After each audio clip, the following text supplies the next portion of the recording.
go by Jonathan Kirby?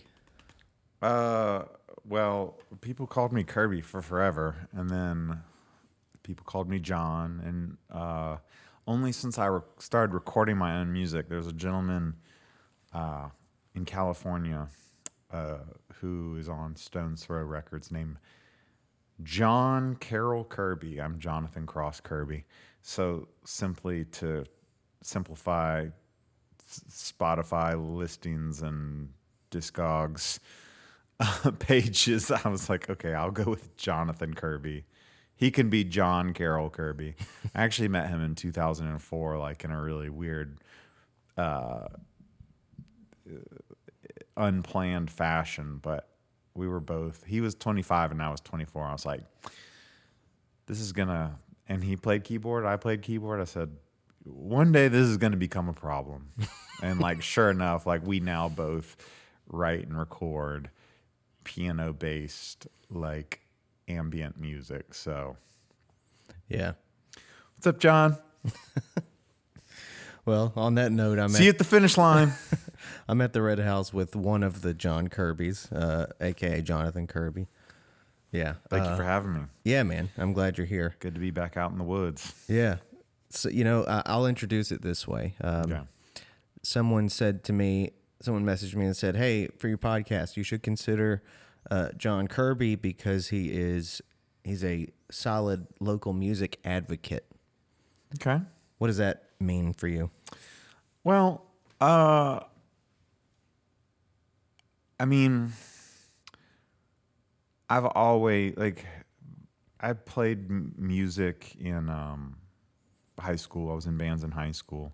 I booked a lot of shows, made a lot of flyers, worked at Kinko's. Anybody who came in with a zine or a flyer, it was just on the house. It was just like, I understood early on that, Winston wasn't the most exciting place to grow up, but it was what we made of it. And even if it was music I wasn't into, it was some, bar band from Wake Forest or some kind of kitchen staff band that was going to be playing at Ziggy's. It was just like, hey man, like if you're making music and people are coming out to see you, like I'm excited for you and like I'll chat you up. And so yeah, and then I played music through college in my own groups, wrote music, and then I went to school at Chapel Hill for journalism and sort of realized that as I started to collect records, there was a magazine at the time that I would go on to work for called Wax Poetics, which was doing great work in taking sort of lesser known musicians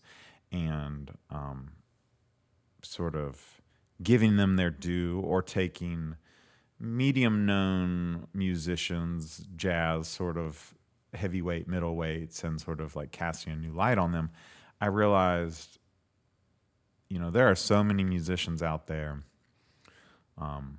especially from the state of North Carolina, who, perhaps made, some of the greatest songs ever written, like 1973, The Eliminators, Love and Explosion, the album and the song is just soul perfection. And I said, well, before I take my ego and try and write my song and have my, arena rock anthem, how can I best serve the musicians who've already created these masterpieces? And so, when I started working at Wax Poetics, it was like, first it was Brief Encounter from North Wilkesboro. Then it was The Eliminators from Winston-Salem. Then it was Opus 7 from Winston-Salem.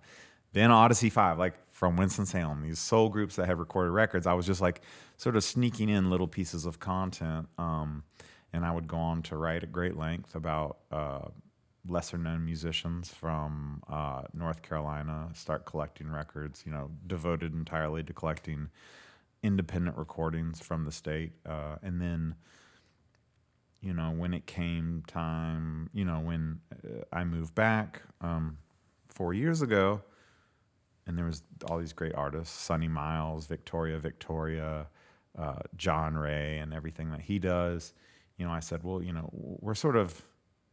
we're entering a new place where these are the marginalized musicians of tomorrow, you know, and so like, how can I best serve my community, and you know, just really help amplify the signal of what we're doing. So I would say, you know, for some reason, it always seemed important for me to keep the flyers, to like keep the contacts, to keep the 7-inch records, the demo tapes, and everything. To that one day, you know, I would be building a comprehensive archive of music from this part of the state, so that if anybody was ever,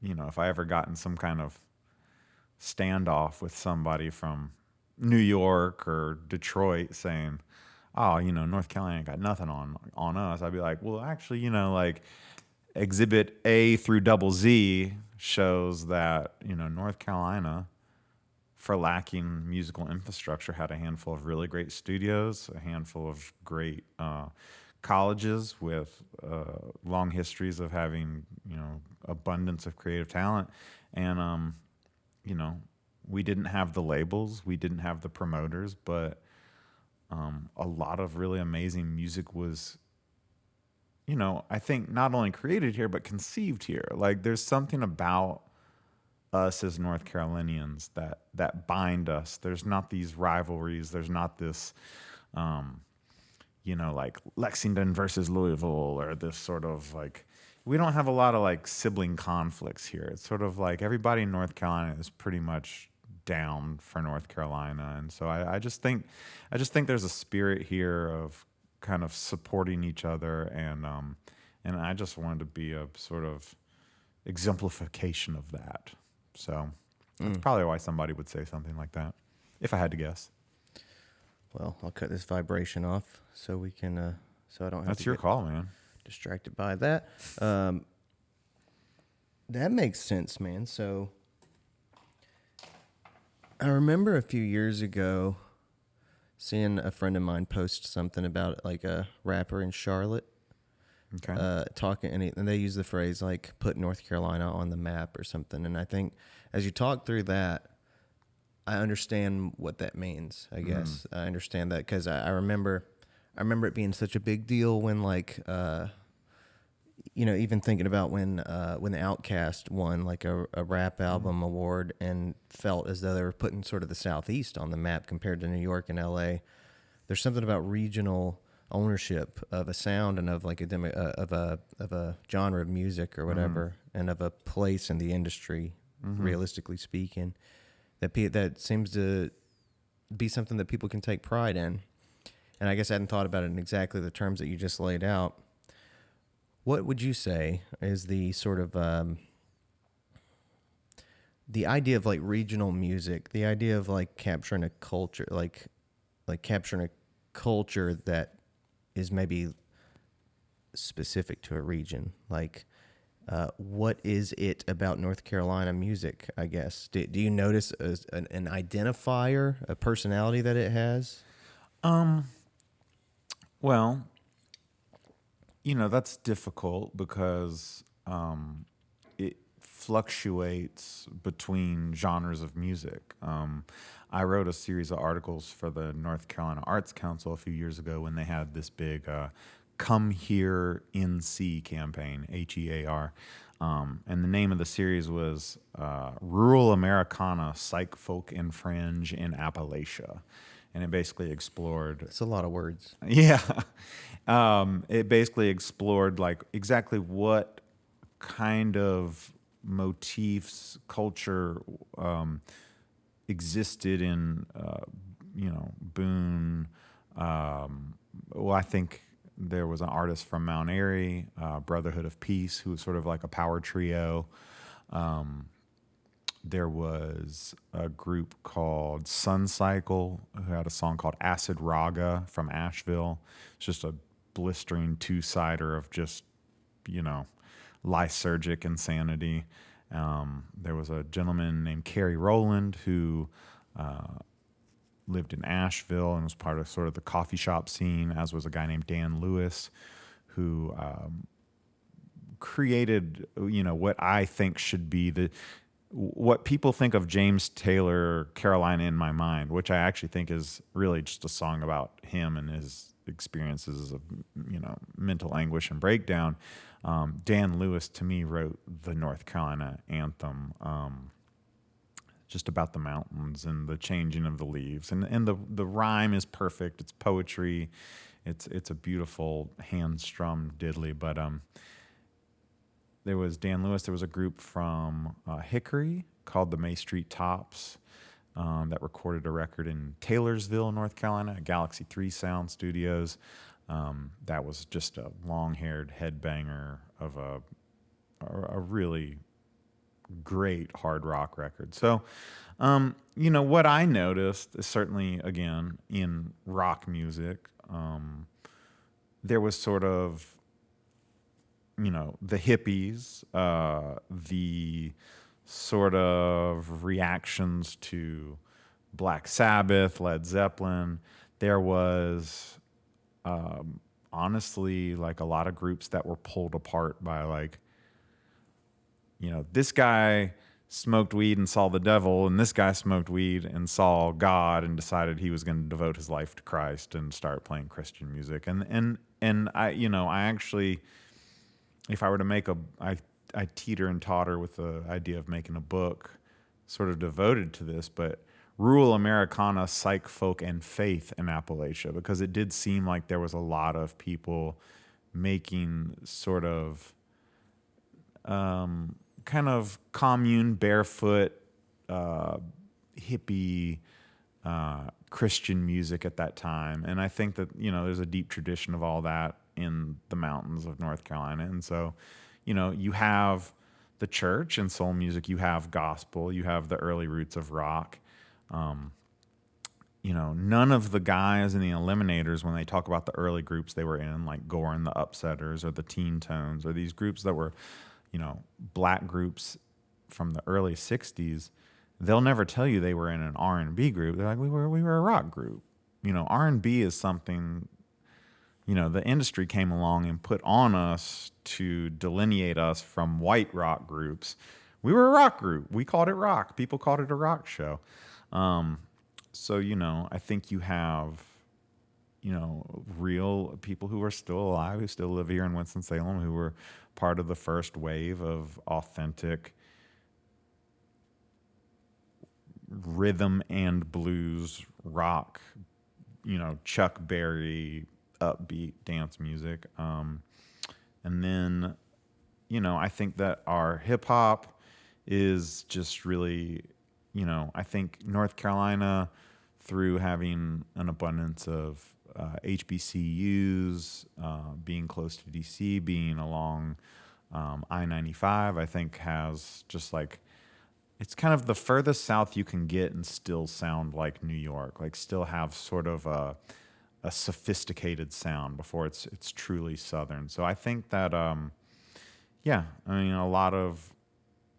lot of hip hop from here is certainly Southern geographically, but I think has a certain sophistication that would separate it from, rap moving from Georgia west, New Orleans, Texas, all the what I would consider actual Southern rap. So, North Carolina is just in a weird little place, but I think that having interviewed a lot of artists, having talked to a lot of people, collected a lot of records, I think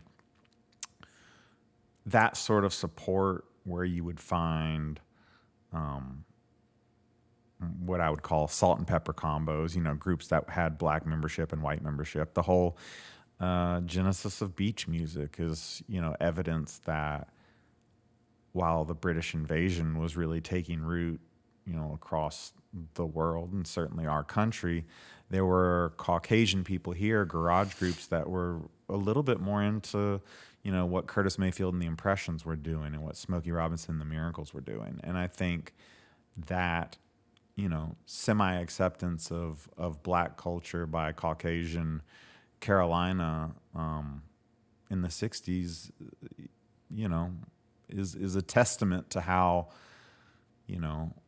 everybody here maybe in a neighborly fashion, if not overtly or politically, like really did kind of get along to a degree, at least with the folks on both sides of the issue that I've interviewed. So I think the neighborly nature of North Carolinians has lent itself to like a lot of cool fusions. Yeah, that really makes me curious because that same, I don't know, that middle of the road position concerning maybe like relations between different ethnicities, I think like how far does your interest in history go back? Because doesn't that also root back to like the Civil War and shit? In what way? I just remember one of our nicknames being the Rip Van Winkle State because we slept so long on taking a position with the Civil War, with which side we would actually fight with. Yeah, I mean, it seemed to me like, again, I am not Mr. History, but I had not by it was my cousin's grandmother, who was not kin to me, said something about segregation. My cousin had to interview her for a history project in high school. You had to interview the oldest person you knew. At this time, she was about 90. And she said, well, what was segregation like? And she said, I don't see why they changed it. Everybody seemed to get along. And it was just like such a funny thing. It's like, well, yeah, that would be your position. But it's the same way, like I remember this guy, I wrote a article about an astronaut named Ron McNair who died on the Challenger. He was also a prolific saxophone player and was actually supposed to record a passage on the Challenger that would be played integrated into a composition to be performed by the Houston Symphony Orchestra. Wow. Celebrating 30 years of NASA's presence in Texas. Ron McNair went to North Carolina A&T University, first as a music major and then as an engineering major, and then would go on to get his doctorate at MIT and be an astronaut. But he was in soul groups at A&T. He was a amazing sax player. And I remember talking to some of his neighbors from Lake City, South Carolina, where he grew up, and they said, you know, out there in the fields, it was white and black. He said, we didn't know we were poor, you know, and I think that, you know, not a lot of black families in Stokes County where my dad grew up, but everybody was just poor. And I think that there was like a certain, I think really, you know, block by block, it seems to me that, yeah, as individuals, a lot of people just kind of like got along. Clearly the elephant in the room was that, you know, there weren't equal resources afforded to blacks and whites in terms of education, housing, job opportunities. But, you know, a lot of people I talked to from these early R&B groups from Winston-Salem worked for Reynolds, who historically, you know, hired a lot of blacks for their plants downtown, which is now, you know, Incendiary Brewing or what have you. But that whole area was you know, housing and like little kind of shotgun houses for all of the black employees. There was the Safe Bus Company, which was a bus company started by blacks, serving blacks in Winston and East Winston. That was eventually absorbed by the Winston-Salem Transit Authority. So I didn't know that. yeah, it's pretty interesting. And right there where I guess it's where Winston Towers is, but that whole block was the Lincoln Theater, which was a black theater where Right. Chuck Berry and Gary U.S. Bonds and all of these, you know, early R&B or rock people, as we should correctly say, performed. So I suppose I do remember I interviewed a woman for a project I do for Aperture, and she was telling me about a bus system that was specific to that purpose, but I didn't realize that was the Park Bus Company, that it was the origin of that. yeah, the Safe Bus Company. And I actually Safe Bus Company. yeah, and I just recently bought a bus token for the Safe Bus Company off eBay, and it's like a little bit smaller than a penny, and it has a S carved or punched out of it. Nice little relic. All right, let me take us back a little bit, Sure. and we're going to work our way forward again. All right, let's do it. First off, Yes, sir. your earliest connection to music. What made you decide that this was something you were really fascinated with? What music history? I guess. Music as a thing, Sure. Well, or music history, Well- whatever you think. I would say, in Forsyth County, in 6th grade, you are required to do chorus, band, or string ensemble. So everybody had to pick an instrument or decide to sing, and from then on, you could keep up with it. I chose trumpet. I loved it. Played through middle school, but like you started to sort of. It seemed to really foster an interest. As I've traveled, I realized a lot of people who had bands elsewhere in the country, they played a lot of covers. There seemed to be a real emphasis and an interest and a passion locally in writing original music and performing original music. And so you would meet these other people who had musical ideas. And, my first band that I had in middle school was formed with people who I played in band with. I played guitar, not trumpet. The bassist played saxophone in the band. The drummer played drums. And the guy who rapped Ice Cube and Snoop Dogg lyrics was on the track team, and the fastest man to ever walk the halls of Mount Tabor High School, Walter Hauser. But anyway, I think that something about that requirement in Forsyth County schools made music seem, to this day, I mean, playing anything, even if it's these goofy little Hal Leonard songs that are written for musical educators. There was one called Spooks in Space, a song called Loch Lomond. Like all these songs I remember playing in middle school. I mean, when you're playing in an ensemble with 50 people, it's totally magical. It's totally intoxicating to play a second trumpet line or a baritone line or whatever it is and hear how it interplays with other people's music. So, 8th grade talent show, 9th grade talent show, 10th grade talent show, we just, same little core group of people formed a group that band was called Top Heavy, and it was with a guy named Jimmy Jolliffe, who records music now as Champion Chills. He has a 45-second song that makes about 45 North Carolina references within it. Everything from like Texas Pete to Michael Jordan to Dean Smith to Jodeci. But Travis, the bass player, me and him went on to have a band called Bobby Dazzler in college. And then the drummer for that outfit ended up producing music and is now a very accomplished artist living in Tokyo, Aaron Garcia. So, yeah, I mean, I just love playing music. I love playing in front of people. This was at the time when there was Pablo's, which was at 533 Trade Street. Our group was interesting in that, like,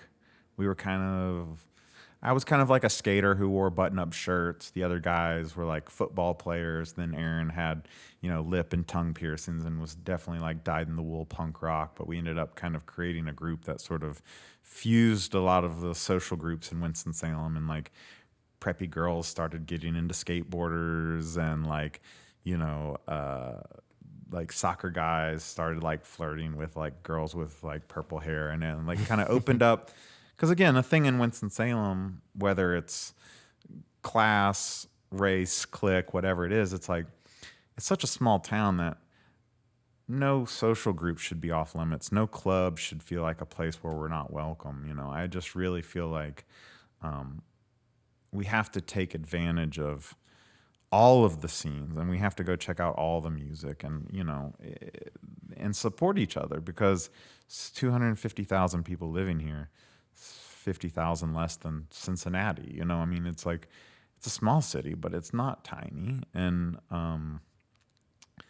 you know, you can't just go to the few places you're comfortable with. You have to go outside your comfort zone. You have to go to Sika and hear Lyrics by the Lake. You have to go to the Reeves Theater and see the Martha Bassett show. You have to go to these places that might feel foreign, but they're not. They're yours. They're here. They're here for us, you know? And so I think there's a rap group from Winston in the mid-'90s that bear a striking resemblance to the Roots in the way they rapped and so the way their production was. They were called the Nobodies. And I clearly remember their manager, David Sell, coming down to Trade Street, walking through all the sea of punk rockers that were just like spilling out onto the streets onto Trade Street when Trade Street was just, you know, The Walking Dead.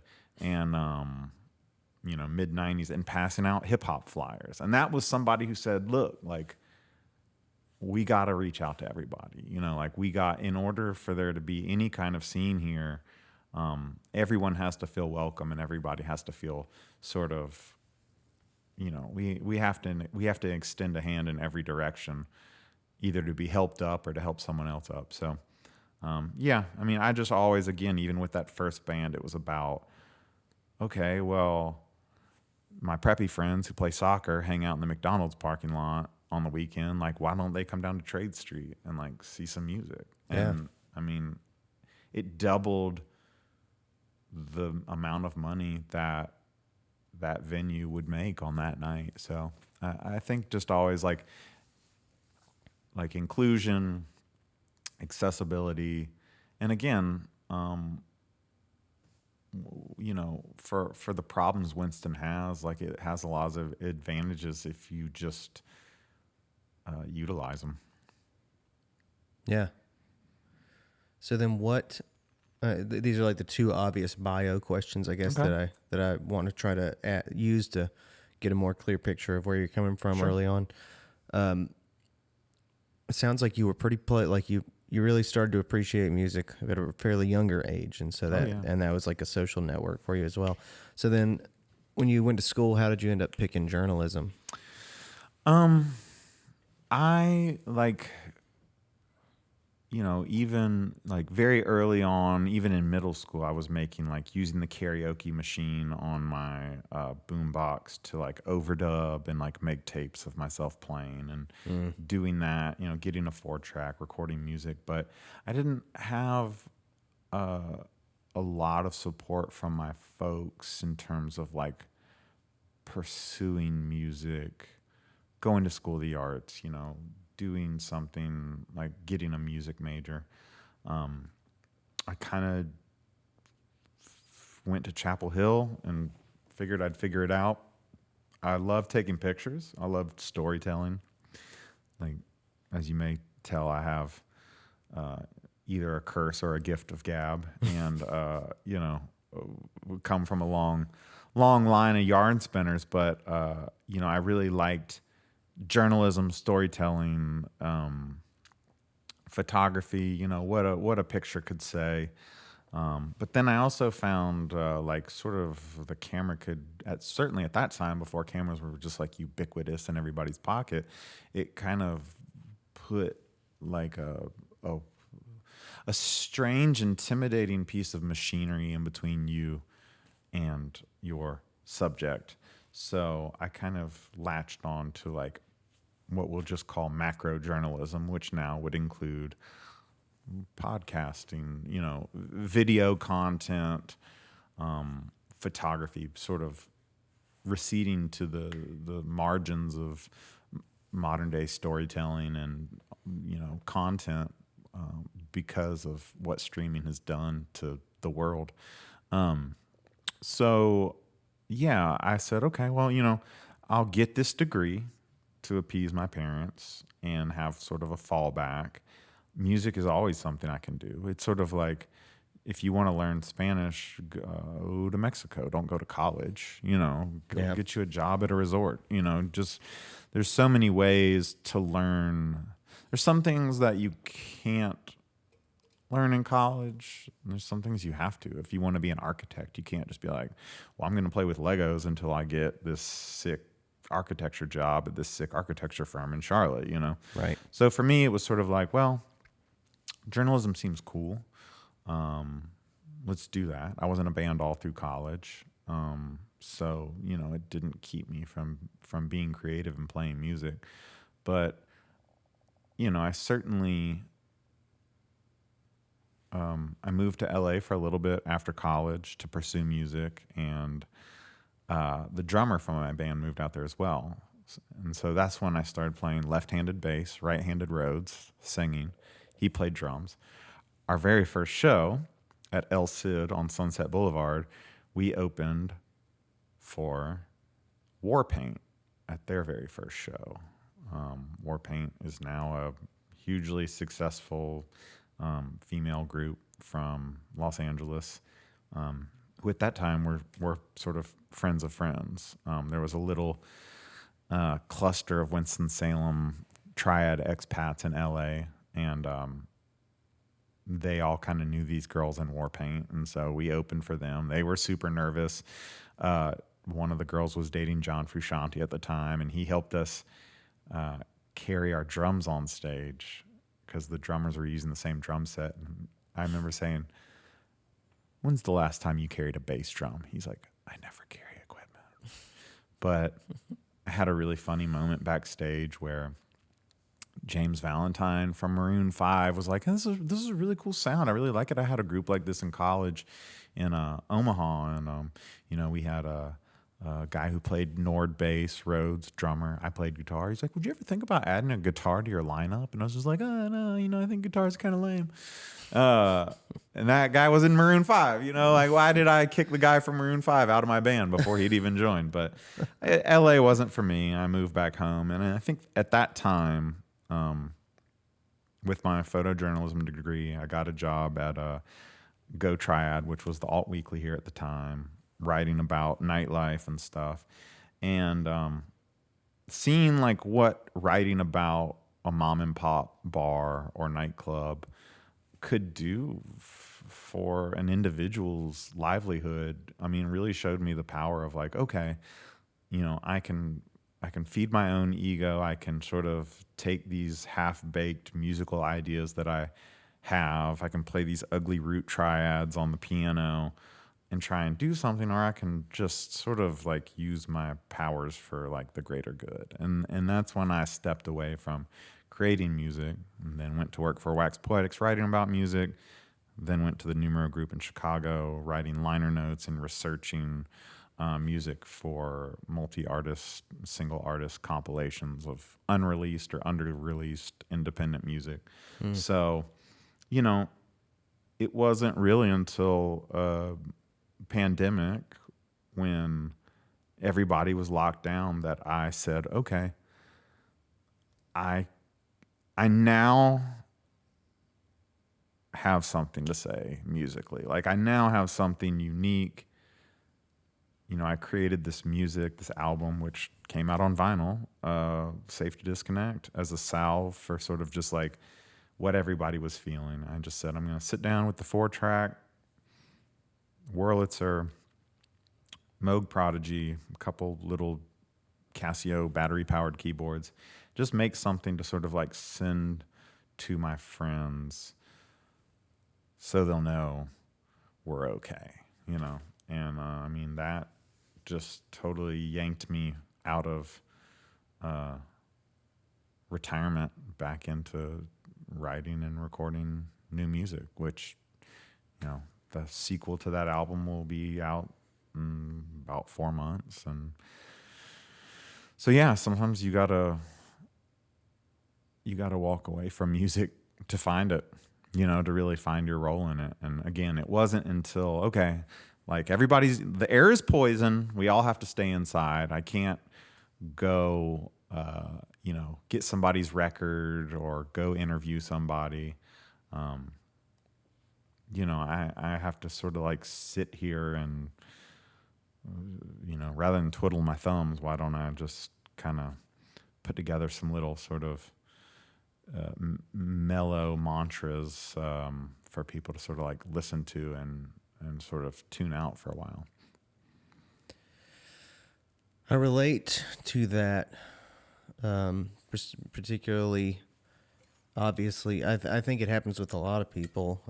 Sometimes you reach a point where you have to step away, and I did the same thing. And the COVID experience had a very similar effect on me. I didn't step. I don't think I ever felt as though I had stepped away entirely, and I was always still playing shows and writing to some degree. But the COVID experience, shook me in some kind of way.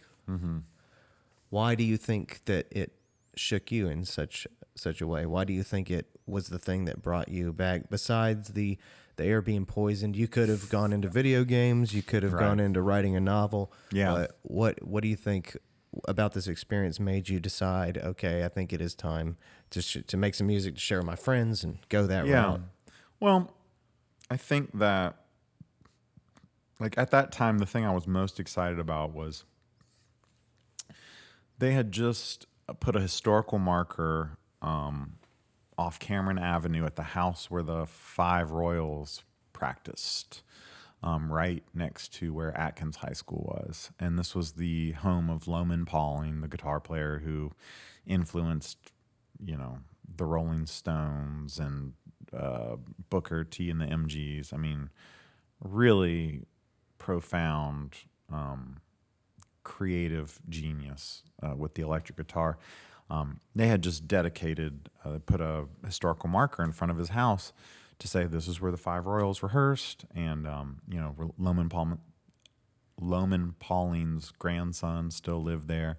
And at the unveiling ceremony, a gentleman who I did not realize was still with us, Dr. Fred Tanner, was there. And Dr. Fred Tanner was part of the, he was the music teacher at Winston-Salem State from the mid-'60s on. He was a brother of two of the original members of the Five Royals. And just the things that he had seen. I mean, he's literally just a trove of just the lives he touched. There's records he did in the 80s with like young New Jack Swing kind of hip hop artists. I mean, he was such a mentor to so many people and so many incredible groups from Winston-Salem, Central North Carolina, that I said, Fred Tanner, like that's who I got to sit down with. And then pandemic happened. And I said, I would not be able to live with myself if I killed Fred Tanner with COVID, And so all the things I wanted to do involved interviewing people, getting with people, looking at their photos. There was nothing anyone could say that would make sense of anything. So to me, these sort of dulcet tones, this sort of like Maestro Rhythm King, Gibson Rhythm Ace, these sort of like analog drum machines, these rich kind of Wurlitzer tones, Roland Space Echo, tape delays. These are music by artists like Yassos or Laraji, these sort of pioneers of what would become New Age music. It wasn't New Age like relaxation tape, like Crystal Mom's music. Like it was sort of like experimental, slow, creative, visual music. And so I wanted to do something like that. The first song that I made, I wanted to almost be like, what happens if you just like, in like sort of a John Cagean way, just sort of like, open up all the channels, sort of let some things sort of drone and play off each other, and then lower the faders and hit stop, and from there, the songs became a little more engaging. But I mean, I guess in a way it was just like, it was sort of like me waving my flag to be like, I'm okay. Like, I hope you're okay.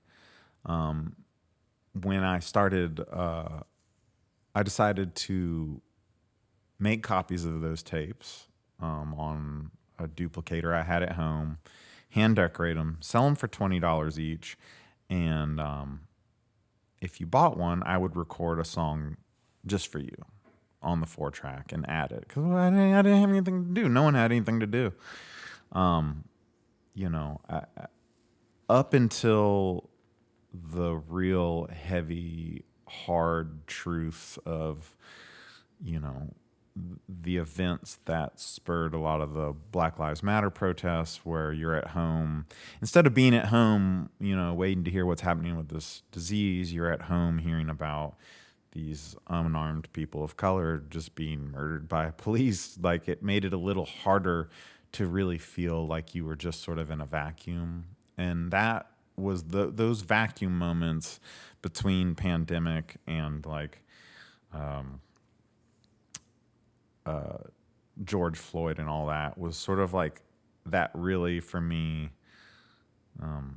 pensive, introspective time of like, okay, like this will be like a little, like I'll get a little musical pen pal thing going on here where I can make songs for my friends.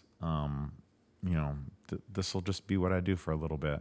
And then when the vinyl version of my record came out, the first side was the original tape, and the second side was sort of the greatest hits of songs that I wrote for my friends. The first side of songs being named after streets in my neighborhood that I walked down or biked down just to get fresh air, and the B-side being songs named for the streets that I sent the tapes to that my friends lived on. So, you know, it was really sort of like,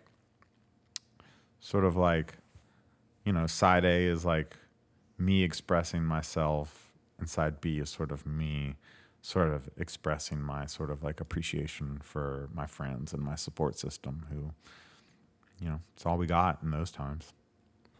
Like, did it feel like a positive return, or was it, I mean, obviously you're describing something like a time period that is riddled with trying to make your friend, like sadness with confusion about the world and all this, but I mean, was it a positive, triumphant thing to come back into? Yeah, I mean, it was really cathartic. I mean, I only kind of, you know, I never stopped playing, just like you said, and I never stopped writing music. Kind of ironically, I had like a really funny idea for an album that I was going to work on before pandemic started, and it was called 3-Bedroom House. And it was like, I'm going to make house music in my 3-bedroom house. Like, I'm going to make music, you know, having lived in Chicago, a very important place in house music, and me having heard a lot of very avant-garde, eccentric, left of center house music that I would put up there with, you know, any composition by Kraftwerk or Tangerine Dream or any of the sort of, you know, prog synth visionaries of our time. You know, a 3-bedroom house, you know, so house music recorded in Buena Vista. That's sort of cute. And, you know, I listened to some of those songs that I recorded, and I was like, this would have been so shallow and meaningless to work on at a time when there was no possibility you would go to a club and hear dance music, you know, for the foreseeable future. So I'm like, okay, well, what's appropriate for right now? What will sound good right now? To listen to dance music was almost like, would be insulting because you'd be like, it would be inauthentic. It would be insincere. It would be music to suit a time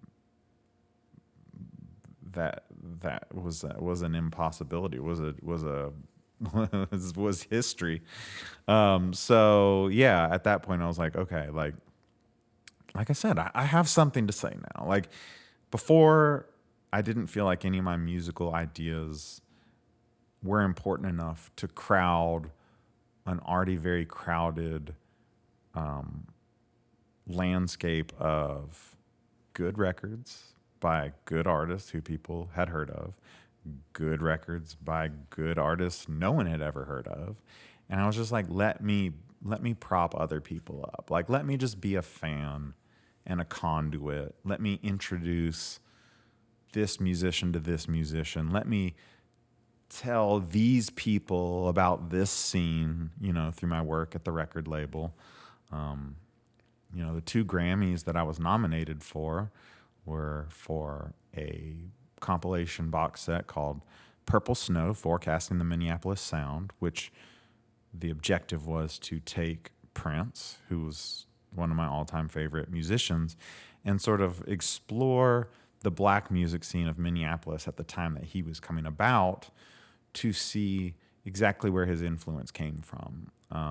Because, he was somebody, no one creates music in a vacuum. Everyone is influenced by their environment to some degree. And I think that I proved with that box set that Prince was very much influenced by some of the upper Midwest kind of microcosmic community that was happening there. As what he was doing was happening at the same time as Husker Du and the Replacements and sort of Bob Dylan fallout and stuff like that. So Prince makes a lot more sense, I think, when you look at it under that lens. The second box set was called Bobo Yeah Yeah, Belle Epoque in Upper Volta, and that was a kind of survey of the pop music of francophone, landlocked Haute Volta, or Burkina Faso as it's now known. And I thought it was important to kind of show, between regime changes, like in a democracy, people will create beautiful music and, create and fuse wonderful fashions. And, this was a francophone country in West Africa that had never had its, Afrobeat moment or its high life moment, had never had a Fela Kuti, or a Hugh Masekela. And so they just had all these little tiny upstarts. And for a very brief kind of flash in the pan moment, there was just really amazing music being made in this country. So that's what I wanted to do. But then again, when pandemic started, I said, well, I think I actually have something I need to get out there, something that I think will be helpful, if not to the whole world, all of Spotify, at least to my friends. So yeah, that just seemed to be the first opportunity where it didn't feel selfish to be like, hey, listen to my thing, listen to the thing I did, because that's tough. That's a hard hoe to row. So anyway. Yeah. I think I've been having similar conversations with a lot of people, and whether they were from an artistic side or from a business side or just looking at sort of how their social life has changed. It seems like since COVID, I've noticed 2 phenomenon. One being, I think people do. They value community in a different way. And this podcast is a product of post-COVID kind of, and it was it was a great way for me to expand my sense of community and talking about stuff like this. I think driven from a similar purpose. It was just I don't want to only be interested in what I can accomplish as a creative. I want to be interested in other people's accomplishments as well. And it's just been a nice way to connect to people, and also maybe readjusting our sense of what we're maybe this isn't across the board, but I've noticed some people are fuck the idea of I need my success is going to be defined by the first time I get 1 million views on a video or something, Sure.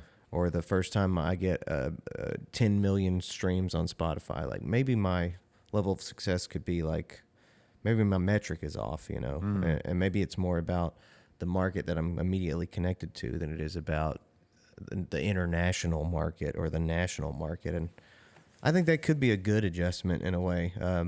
I think there's not right or wrong. It's just I think that there's nothing wrong with changing those metrics from time to time, No, and I mean, you've got the right idea. And when I heard about your show, I reached out to you I guess probably the first contact we ever had is we both participated in the Ramcat Christmas special. And to me, and again, they said, "Can you do something for the Christmas special?" I said, "Yeah, let's get the women from Odyssey 5, who was the African American singing quartet who we backed up on our version of Vince Giraldi's Christmas Time Is Here." Yeah. You know, I said, "Look, I can learn some Christmas song and come down there.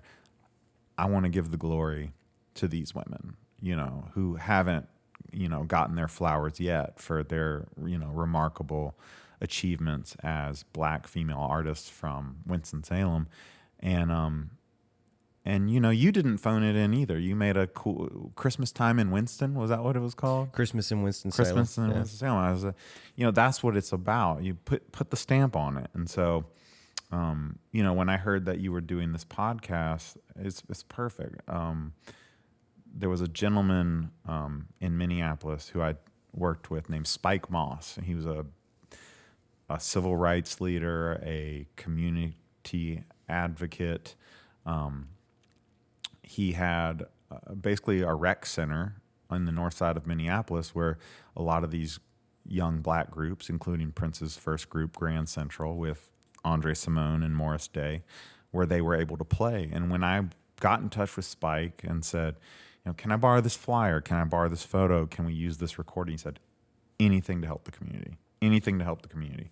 It was just that sort of like automatic for the people sort of mantra, anything to help the community. And, you know, by doing your show, if one of my friends, somebody who listens to my music podcast, Dogpatch, somebody who listens to my music, Safe to Disconnect, somebody who has come to hear me DJ other people's records, if they see your show and they discover Martha Bassett through it, or any of the people you've had on your show, then that's a win, because, you know, though these people in Winston-Salem are, you know, we're all in the buddy system. You know, we're all holding hands. We're all looking out for each other, and you know, this is where I'm from, man. This is where I grew up, and you know, for better or worse, you know, this is the place that made me. And so, you know, coming back here has been bittersweet because it's to take care of an ailing parent. But, you know, I owe a lot to this place, not to the Winston-Salem Police Department, not to, you know, the developers who have, you know, ransacked, you know, some of my favorite corners and, you know, historical buildings in Winston-Salem, but just the people, the sort of environment, the sort of like all we've got is each other. Some people find it through skateboarding, some find it through music, some find it through art, some find it through theater, but like it just feels like I'm just really happy that of all the things that have changed in Winston, you know, since I left here in 1998, the one thing that hasn't is that, like, you know, everybody still has each other's back and everybody still loves each other. And you know, I think that's hard to find if you went back to Greensboro or you went back to Durham or you went back to Asheville after 20-something years gone. There might not be a lot you recognize in the spirit or in the lay of the land. But, you know, somehow Winston, it's like community is still just really important. And I think it's because we don't have not a lot of frills here, not a lot of, you know,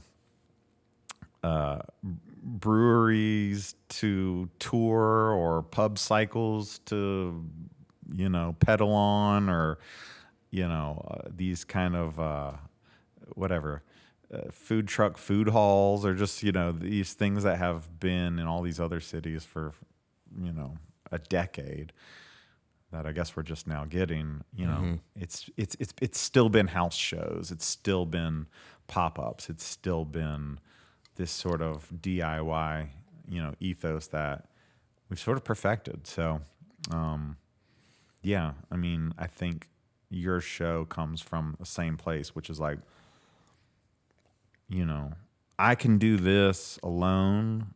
I can do X amount of things alone, but, you know, I can do twice as much if I bring this person on. I can do 3 times as much. And like, you'll get to a place where you have 50 shows. with 50 different artists from Winston-Salem, and like how important that will be in 50 years or 100 years to listen to voices of people who are living in right now Winston-Salem. I mean, it'll be invaluable. So, that's the other thing is like, we are creating Winston-Salem music history right now, not like Winston-Salem music history, but like, it never feels important when it's happening. Yeah. But when That's right. the next generation's Charles Kuralt comes along or something, so we take a deep look at the DIY scene of Winston-Salem. Mm-hmm. I don't think they'll talk like 50s newscasters in the future, but In the 2050s. yeah. Everything you just said really gave me a lot of a sense of spirit and enthusiasm, and I especially appreciate you expressing sort of understanding of what I'm trying to do and seeing course. value in that. That means a ton to me. Should. And yeah, Take it just- seriously, man. Yeah, and I don't know, and I relate, and so that leads me to two questions. One is an important one. Before I get to that, I'm going to ask you this question first, but at some point, make sure I'd like to hear really more about what you're doing with your podcast. Sure. Here's the big question I want to ask that I think is at the heart of a lot of the conversations I have with people. As local creatives here, talking about what we're talking about, especially as we started the conversation, acknowledging the lack of industry infrastructure here, do you think, based on your experience in other cities, is it a reasonable and worthwhile goal to think about actually trying to build the level of industry that we want here? Or is that, sometimes I think to myself, maybe that's just too rooted in like the 1950s and in Detroit and like LA and New York. Maybe that scale isn't realistic, and maybe we have to think about it a different way or appreciate what we have, or I don't know what, but you understand the question, like laying that out. What do you think is our potential for a path forward to be kind of at a place where music is really where people could actually have a career? Like, is that tenable here? Well, I mean, I think especially, fully. There's this guy. I wish I didn't have to look at. I mean, I'm kind of glad I have to look at my phone to see what his name is, because I don't think it'll ever be on the tip of my tongue. But I learned this weekend about a gentleman named. This is good. Are you familiar with an artist named Cooper Allen? Cooper Allen. I can't say. Wait a second. Is that the guy B String posted about? I don't know. Is he got 1 million streams on TikTok? He does indeed. Yeah. So Cooper Allen, a guy I was talking to was really excited because Cooper Allen was going to be performing at the pit outside of Incendiary Brewery down by Bailey Park. Who is Cooper Allen? He's a guy who I guess does these kind of like country hip hop mashups with lyrics about Texas Pete and Cheerwine, and he's definitely, he's a Winston boy, like he's a guy who we would know growing up from school, but he played the Grand Ole Opry. He has probably never set foot in the Ramcat or the Garage, but has probably played the Dixie Classic Fair and now the Grand Ole Opry. So, like, again, that's not really like a grassroots type musical vision that I think he had. I mean, I think he was definitely somebody who clearly has a sense of humor, clearly is handsome, tall, has a good voice for pop country, has some abilities on an instrument, and I think just sort of like, I don't know, like your friend in the lunch line who makes funny songs to the tune of Poison by Belle Biv DeVoe or whatever. It's just like, this is a guy who through social media, found his niche and went to the Opry, man. And Yeah. so like, I feel like, depending on what your goal is, I mean, I moved from Los Angeles to New York to Chicago, and it wasn't until I moved to Winston-Salem that a label from Switzerland said they wanted to put out any of my music. So, I mean, just the fact that, a gentleman who's a contributor to a staff writer for the New Yorker named Hua Su reached out to me based on videos I had on Instagram and said, like, could you, like, I'm obsessed with your music, his words, not mine. Could you record some instrumental versions of, I had done Jamiroquai Virtual Insanity. He was like, could you do I Got Five on it? Could you do Bone Thugs and Harmony Crossroads? Yeah, sure, man. Like, no problem. He's like, I want to use them for this little trailer for a book he just published, which is like Everybody Loves. My copy is in the mail.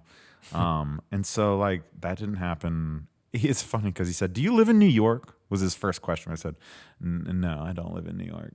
He said, oh, I wanted you to come play my release party, but we can work together in, ABC fashion. And, again, I mean,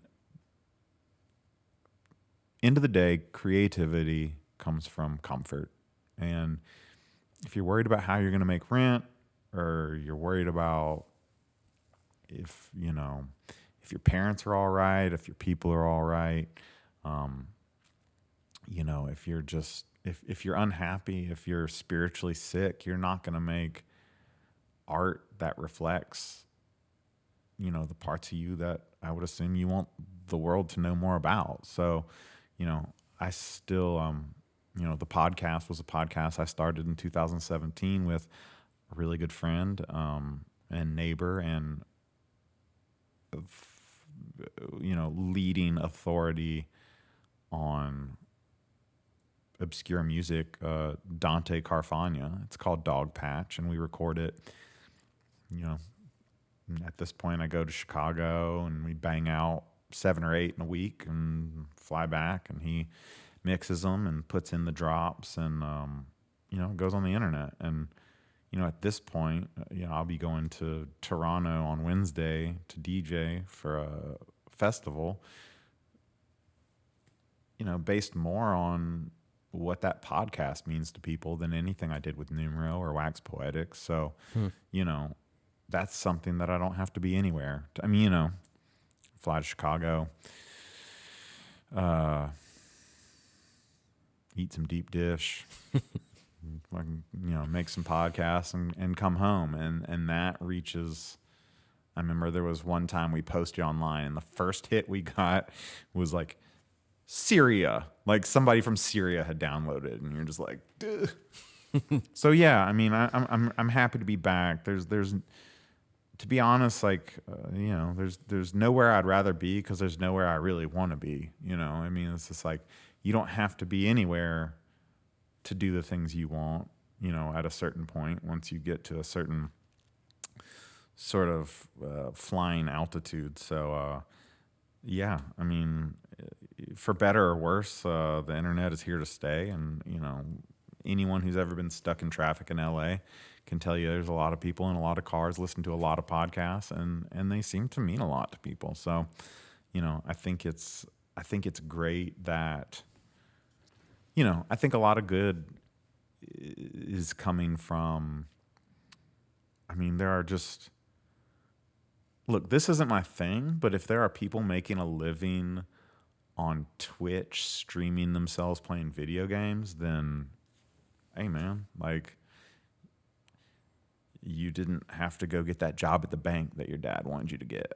Yeah. Up until I was really like supporting myself like hard in my 40s, my dad was still like, you could always go work at State Employees Credit Union. I mean, it's kind of like there's always work at the post office. It's that all, like, my dad had such sort of like a defeatist attitude about it. He's just like, you really need something you can fall back on. Cause like he doesn't understand Spotify or podcasts or music synchronization or any of that. So, but Yeah. he's let go and let God at this point. Yeah, that's a tricky thing, man. My family, I don't know anybody. I've got a very large family on one side and a very pretty small family on the other, and no one is pursuing anything other than sort of the standard, career oriented path that's kind of based in practicality and a little bit in expertise or whatever. More so expertise than passion, and I've felt alone, I think, in most of my time as a member of my own family, in that I really believed this idea that it was worthwhile to kind of pursue a most ideal version of what you could imagine doing with your life. And, some of my family has rooted me on and been like, oh, I hope that for you. But especially since COVID, I think now, I think more than ever, even when I've got when I sort of stepped away and got a full-time job, I think people were sort of like, oh, that's like such a relief because it's consistent money and it's good things. And then I got laid off from that. And when I got another one at the start of 2022, it was like a sigh of relief for everyone. Like, oh, thank God it's this. Even though I've kind of been acknowledging, like, yes, I'm reorienting myself sort of within the music industry. I'm trying to sort of revivify what I'm doing and reimagine how I do it and like look for different ways for it to be monetized. I think the sigh of relief came from a lot of my family. It was like, thank God he's not going to be a loser. Like, thank God he's got a job. And then 6 months later, I was like, I can't stay at that job because I can't keep pursuing what I'm trying to pursue and do that job, Well, and I should say, because there's been a lot of misconceptions that like I come from money or I don't have a job and I've never had a job and things like that. For some, like, and I'm not sure who started that, but I work on the weekends hard, like to where my body disintegrates. For ESPN, like I was at Wake Forest this weekend, setting up all the cameras, running cable. I mean, these are like 13-hour days, but it pays really well. And that's the thing that, to be honest, like I know a lot of people in the arts who,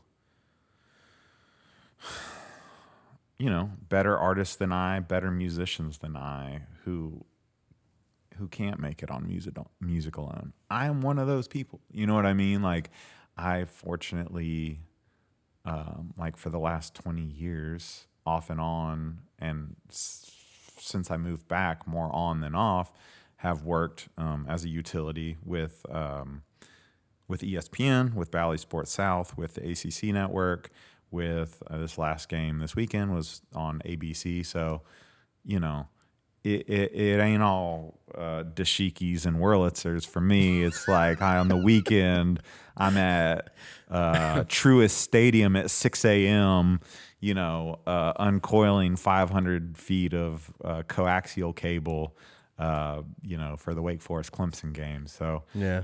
Get your money right. Get you a little starter home out on the fringes somewhere. I mean, be comfortable. Don't think you gotta make it on music or art alone if that's not sustainable for you. But try and make your time count, because that's the thing I really love about the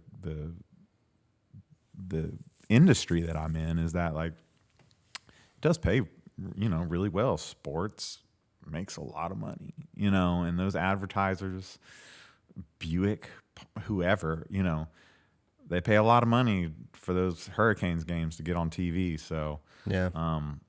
They make sure everybody that works for them is quality and dependable. And man, I had to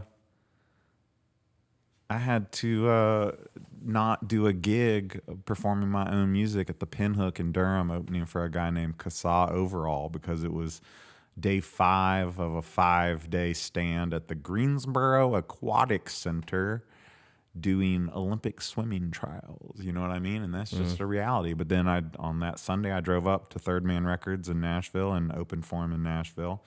And it was way better because the players up there were better that I had to work with. And so, yeah, I mean, Winston-Salem is a place where I know a lot of people struggle to like find meaningful employment to supplement their income from the arts. Yeah.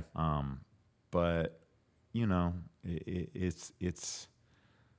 I think that whether you're in Charlotte or anywhere, it's like, I think until you're really like, shout out to Kelsey Lou, my homegirl from Charlotte, who went to School of the Arts, who's now just like iconic musician icon, fashion, this and that, just like, love you, queen. You know, like, she's making the music that she loves, but like, and does not have a day job to speak of. You know, you gotta be creative. You know, you gotta do voiceovers, or, you know, find your little hustles, because, you know, I'd rather be like sore and happy and my bills paid making music than hungry and worried about how I'm gonna cover rent making music, like, but having had like 10 hours sleep. You know what I mean? It's just like, you got to make compromises along the way. So, you know, being a creative, you know, it's worth it. But yeah, don't worry your parents too much. Don't let them worry too much. So let me ask you about this. You pointed out the dashiki, and you also said something a little while ago that I thought was interesting about spiritual peace. Mm-hmm. I wonder if you could tell me about spiritual peace and spirituality. What, for me? Yeah. Well, I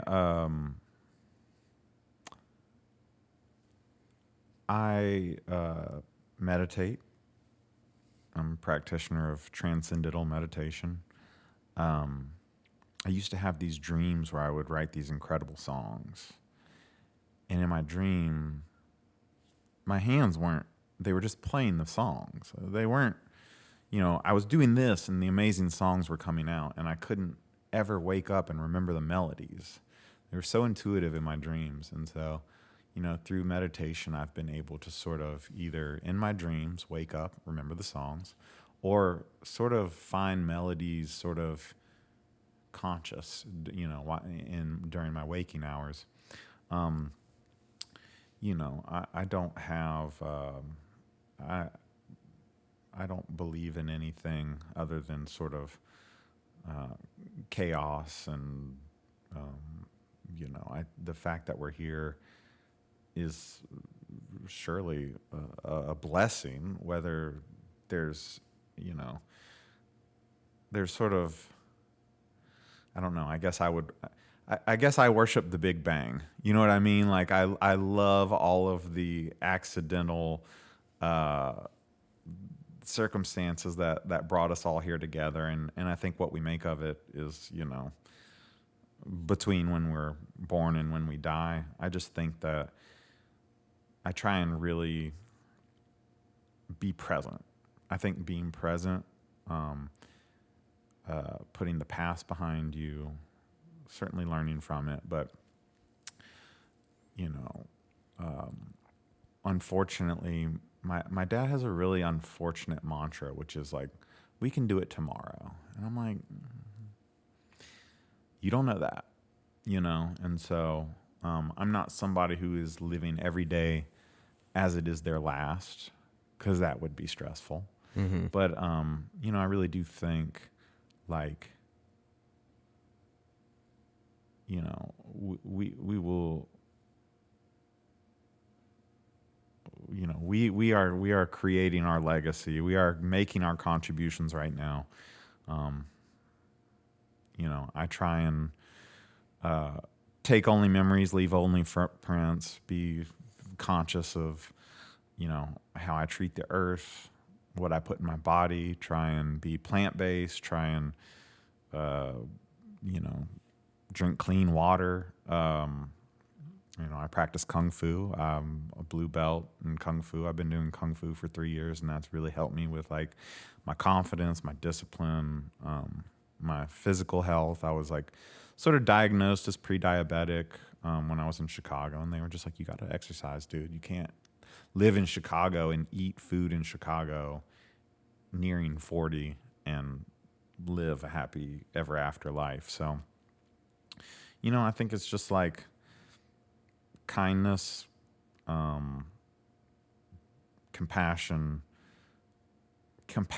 man. Like, just like being aware that like people are going through things that you could never understand. And so like being kind, being supportive, listening, just life is tough, man. Like the human condition is I don't believe all life is suffering, but I believe, you know, it's dark half the day and it's light half the day, and like so are we. Like we are capable of extreme brilliance and extreme darkness, and I think just helping kind of keep watch, man, and like people, like keeping everybody in your life sort of breathing. You know what I mean? Like your breath, your presence, your not being on your phone, not sort of like, waking up doom scrolling or having FOMO, looking at how other people are living their life. Like wake up and go create your do your dance, make your masterpiece, because all we have guaranteed is what we have, while we're on this earth. So, I don't consider myself like a particularly spiritual person or somebody who, thinks there's grand design. I just think that like, what I can do is if this guy's hungry, like give him an apple. Like if this guy is, sad, tell him he's got nice shoes on. If this, girl looks lonely, tell her she's got a nice bag, like just like say nice things to people in the line at the grocery store. Just try and like, keep everybody afloat. You know, I love music, I love creativity, but like I love people above everything else, and that's why I'm invested in it. I make music for my friends. I support my friends by supporting their music. So that's the best I can do for you. I like that. Works for me. I like the liking people the most of all. I mean, they're people are amazing. People are incredible. Like people are, so different, so unique, incredible, capable of such incredible things, and clearly capable of incredible destruction and, evil. Yeah. But, I feel like, God, like I've told people like, I think my greatest attribute is my friends, like the people in my life. I mean, I just want to laugh sometimes just because I think about how absurd and lucky I am to just like have curated such an amazing, supportive group of people to where a friend of a friend is Hua Su from The New Yorker, who wants me to record an instrumental version of Bone Thugs and Harmony for, a project he's doing. I mean, that to me is just like, that's it. That is the comedy of life. That is, my writing mentor, Dave Tompkins, who I know Hua through, spent the night at my cousin's house in Asheville after we had this really barn burner night at the Double Crown DJing. And he texted me the next morning. He said, "Yo, your grandmother's quilts." And I was like, the fact that my writing mentor can be friends with my cousin and sleep under one of my grandmother's quilts that she made by hand in King, North Carolina. I mean, that is rich. That is just so amazing. And it's just, it's through friendship, so like, I mean, that's what I need. That's what I want. You mentioned the word chaos when you were kind of leading up to this point. Mm-hmm. Is that the chaos you're describing? The sort of unexpected parts of life that line up? Yeah. I mean, I think that, by chaos, I just mean like, okay, so the planet's moving, the universe is expanding, uh, the the atmosphere is warming, the sun is growing and dying, there's just these incomprehensible things that are happening that make no difference to us on a day-to-day basis. I remember having an astronomy class in college where the professor said, okay, for perspective, what I'm holding right here on the tip of my ballpoint pen is the Earth. Does anyone have an idea where the moon is?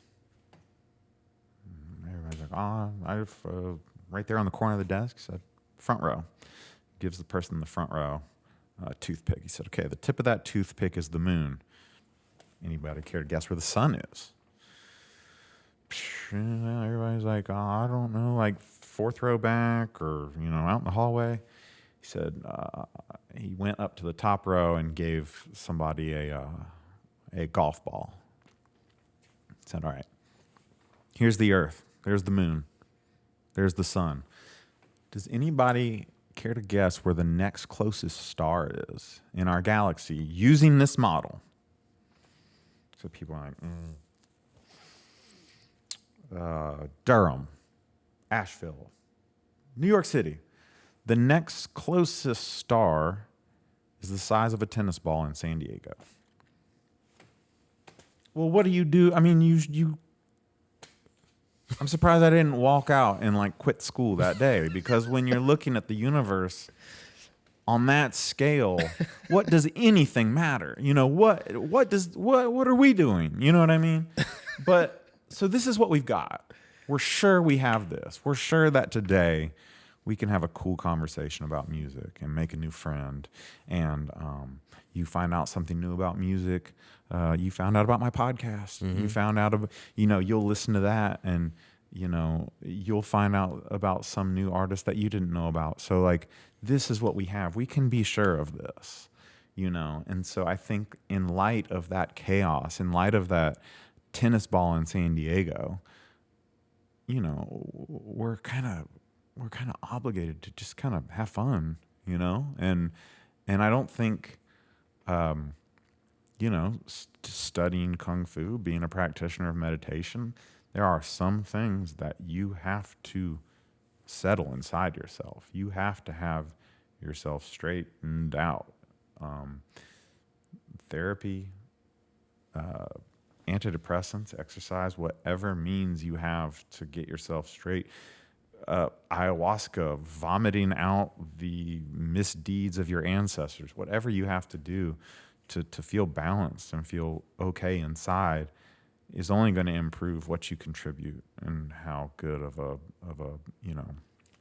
thread like in this fabric or patch in this quilt that you are. So, I mean, yeah, I think the way I'm going to spend my time is just being good to others, being, trying not to leave too much of an impact, trying to make sure if I have kids or grandkids, there's not a landfill in their backyard because I decided to eat takeout 5 nights in a row.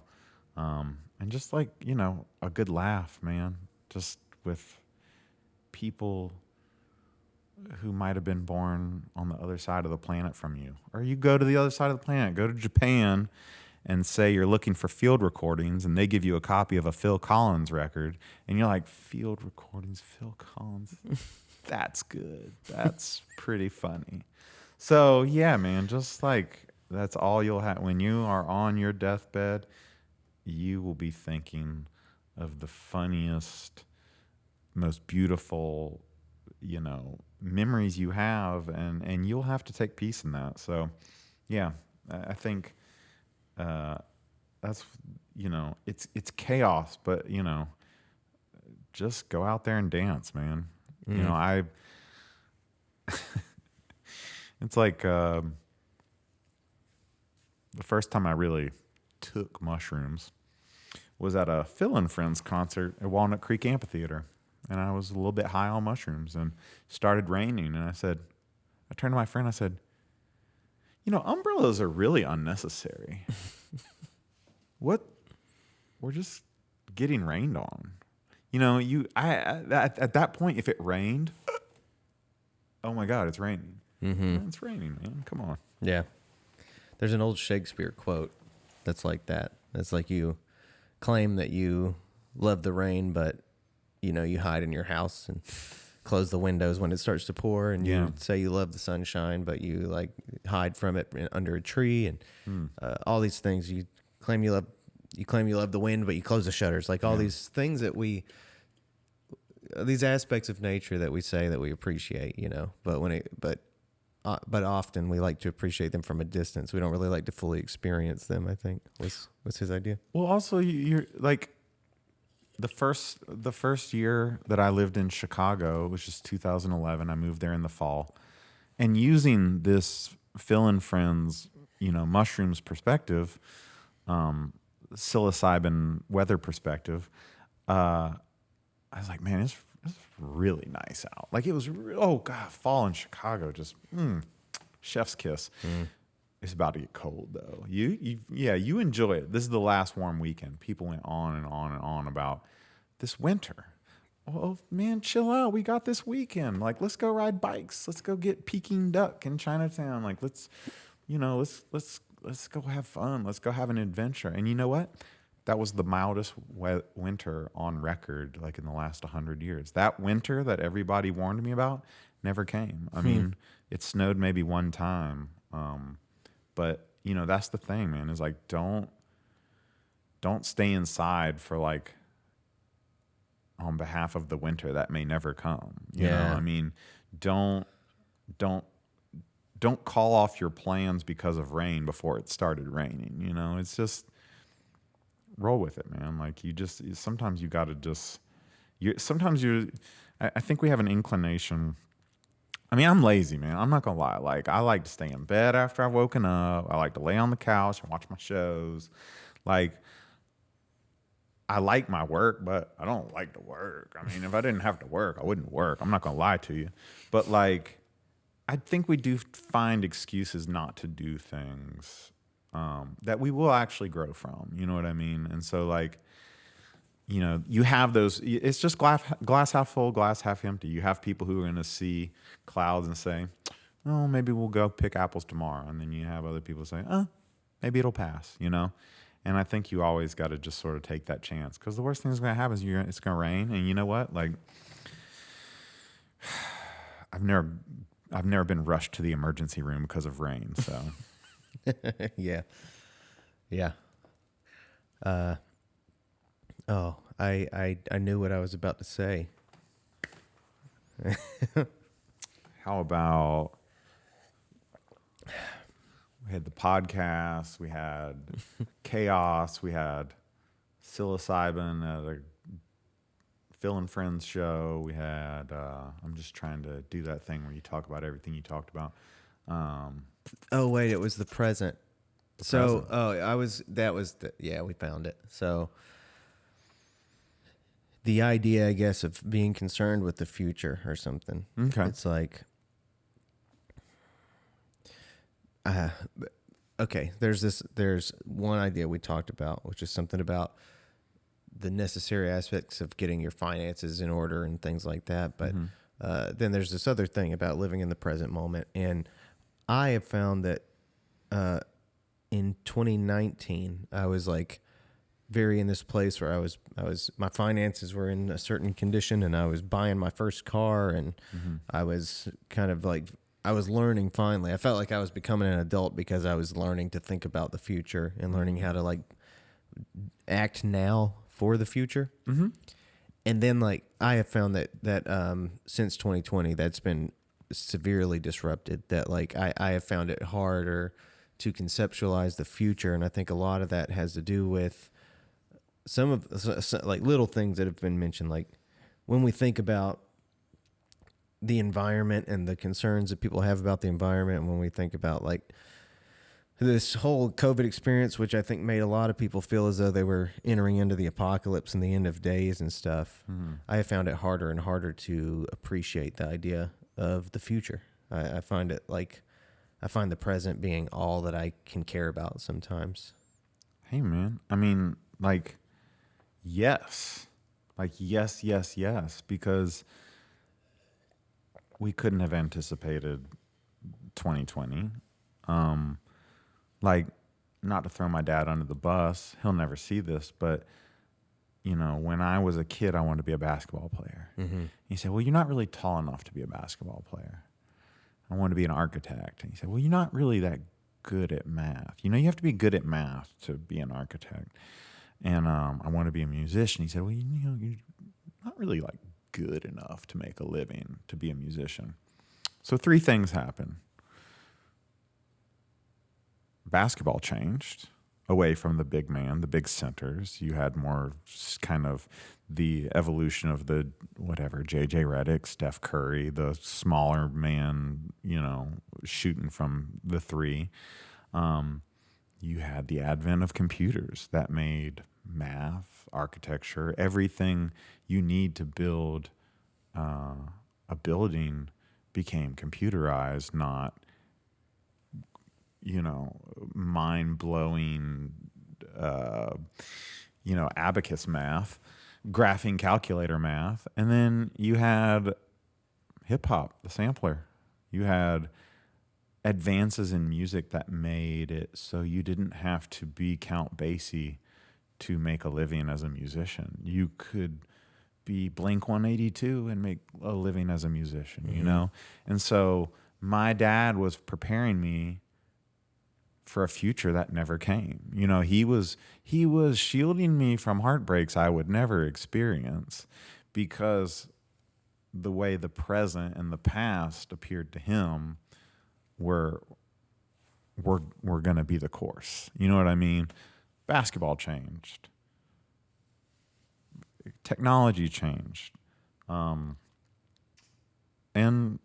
music changed, you know? I mean, the same hip hop producers who were taking 4 bars of a James Brown song and turning it into a platinum selling single, you know, created the prototype for what is now the dominant sound. I mean, even country guys, like the guy we were talking about, is country music rooted in a love of like riding in the Jeep with your top down to Wilmington, listening to Wu-Tang Clan or whatever. So I feel like, yeah, you know, I think a lot of us would probably dissuade our kids from saying, "I want to be a content creator on YouTube." That might be the biggest industry there is in 30 years when they're adults, you know? So, I mean, I think, you know, like, I think if your kid wants to be like a gypsy or a unicorn or a, you know, I think if, you know, you may have to reel a dreamer in to some degree, but, you know, English changes, the language changes, you know, I think it's such an injustice to like tell anybody what's not possible or what, especially what's not sustainable or what won't be possible in the future, because, you know, working in televised sports, you know, when the pandemic hit, I was driving to Boone to work in an empty stadium where 2 football teams were playing each other so that Johnsonville Sausage could sell bratwurst. You know what I mean? It's just like people were watching TV. They were selling 0 tickets. All they had was the money coming in from, you know, television fees and sponsorships, and it was enough, you know? So it's just like, you can just never dream of that. It's sort of like, there's people who play disc golf professionally, you know? Like, disc golf is on television. I mean, you just never know how things are going to shape up. So I think, you know, again, do what you need to do today to make sure the lights are going to be on in here tomorrow. Mm-hmm. But, 10 years down the road, who's to say? So, Yeah. um, And also the world and life itself has a way of dealing with the extremities of the dreamer and pulling them toward earth when they need to, but that's what life does, and that's what disappointments do, and that's like their experience. And that's what I find people in that role need to, like, if I imagine myself being in that role, talking to somebody who has these ambitions and trying to figure out whether or not they're realistic or whatever. It seems like that's the adventure of their life that you have to try to encourage. Like, you wouldn't, I don't know. It just doesn't seem like, it seems like not my business, I think, to discourage someone from taking the risks that they feel are worthy of them to take. Like, take the risks that are worthy of you, of like your highest ambitions, take those. well, I mean, there's a lot of people who have not taken my advice and done really well on account of not listening to me because, I'm a little pragmatic and I'm a little bit, my father's son in that, I do enjoy comfort, consistency. I'm a low flyer, I'm not a dreamer. I'm somebody who has like very attainable goals because, I don't want to, I don't care if I play the Grand Ole Opry. Like, I played Third Man Records in Nashville. I've played everything and everywhere that I care to play, and I've DJ'd in Japan from the top to the bottom. Everything from here on out is just gravy. You know what I mean? And so, I guess I try and keep people from being discouraged because I know a lot of people who are stuck, and whether it's, and that's the worst thing is to love something like music or art, and feel like you're not connecting or like you're not getting the opportunities that you prepared for, either through school, time, devotion. And, sometimes it really is slow motion is better than no motion. Sometimes you have to celebrate the little victories. And,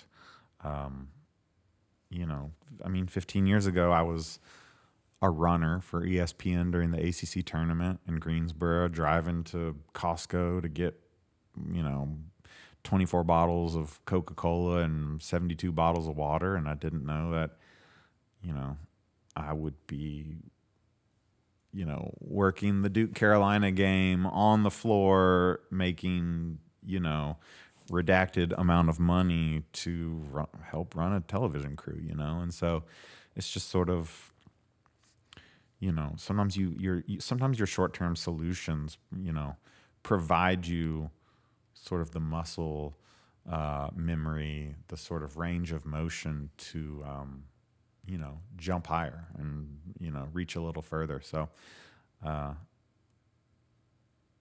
take new opportunities, take risks. But I don't know, like I love this, don't take for granted the things that seem easy to you. Like to you and me, this conversation might might be natural. There might be a musician in Winston who like we both love, who is scared to death to come on this show because she's not good at public speaking or she feels like she'll say something silly. And at several times at that series at Sika, Lyrics by the Lake, which was organized by LB the Poet, who I think is also a wrestling coach in, I think Glenn High School, somewhere in Forsyth County school system. But he was like, yeah, y'all, give it up for so-and-so. He's one of my students. He's like, this will be his first time on stage. So show him some love, you know what I'm saying, and help him along. Or, this girl, she came to an open mic night I did, and now, she's about to release her first album. So it's just sort of like, that to me is beautiful. just to see like, the things that are the things that seem, those people just need like, go ahead. They just need somebody to holler at them and be supportive and know that, you know, they don't have far to fall. The worst thing that's going to happen, well, you can do bomb on the lawn at Sika. What I mean? It's just like, it's fine. Like, we all need to take a few more risks. I'm not saying like, on the craps table at Cherokee or, nothing like that. But, Well, a little discomfort, I think, is good for that's the right a lot word. of people. I was listening to a talk this week about kind of the up and coming generation about discomfort. And some people are worried that this up and coming generation, like Generation Z or whatever, like maybe discomfort is not as maybe it's not as much a part of their upbringing. And I don't really give a shit about that, except for discomfort is definitely part of the growing process within music. And I do want music to carry on throughout the next few generations and on. So, if that's true, that is interesting to know about and to be like, well, and to do what we just did, like to acknowledge the degree to which we can facilitate more embracing of that. One of those ways is by, letting the reality be known that like these risks that we're taking as a community, that we're making things visible within the arts and performance and stuff. Yeah, you don't have far to fall. It's not like everyone's going to start pointing and laughing at you or judging you or whatever. It's just a process you have to go through.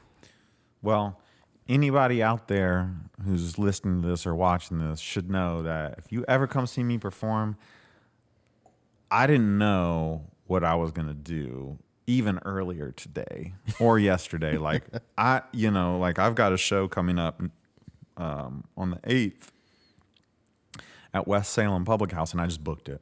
I have a drummer and I have a bassist. We don't have a set list. And I just said, well, look, we'll figure it out. Like, sometimes you have to create a deadline for yourself to create, the right pressure that powers the steam engine. That is your creativity, like the pressure that, breaks the board during your black belt test. I am not ready to perform this show. I'm going to go spend a week in Toronto and come back and have 72 hours to rehearse.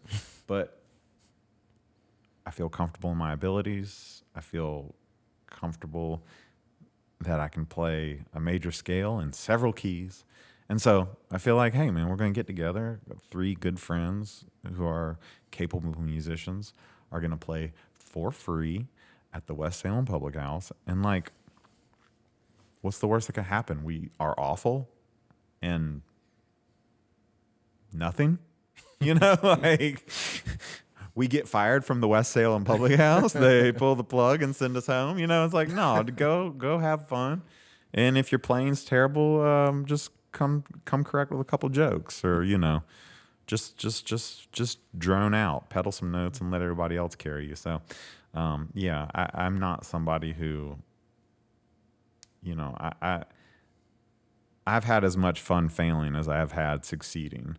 I remember the worst DJ gig of my life was in Miami, and it was a tropical music night. It was a night at this beautiful outdoor club. It was a beautiful melange of people dancing to this Latin and African and Caribbean music. And I brought the Caribbean records from my collection that I'd been waiting to play forever. These calypsos, these Bajan records, these Trinidadian kind of disco soca records. And every record I played bombed. People just headed for the edges of the dance floor. And I cannot believe how much I love these records and how poorly they are going over in the city that I thought they would be best received in. I mean, Miami is like the New York City of the Caribbean. So why am I playing these records and everybody hates them? I just didn't know the room. I didn't know the party. I didn't know the kind of people and their histories, the type of people who would be there frequenting those parties, what type of rhythms they would respond to. So I mean, you got to just laugh about it and say, well, I'm not a bad DJ. You know, I'll go to Japan next month and play these same records and everybody will love it. I'll play a song by a group from North Wilkesboro and everybody will know the words to it phonetically, not because they speak English, but because Get a Good Feeling by Brief Encounter is one of the greatest soul songs of all time, written by the Bailey family and Maurice Whittington of Wilkesboro, North Carolina. And that's just one of those truths, you know? So, you know, that's that. Both of those memories, although opposite results, are equally dear to me in my growth as a human. Seeing people in Japan appreciate the music of North Carolina and seeing people damn near in the Caribbean walk off the dance floor to music of the Caribbean. So it's just like, hey man, like, you're not going to win them all. No one in the MLB has a 1,000 batting average. So. Right. I want to ask one last question, I think. Go for it. And then we can wrap up. And I want to ask some kind of, I don't know what, some kind of epic question. And I don't know what it is. Well, that's on you, my friend. I think it's something like, what do you beg? I'm getting a sense of a lot of who you are throughout the conversation, but do you have a sense of like what you care most about? I mean, I think that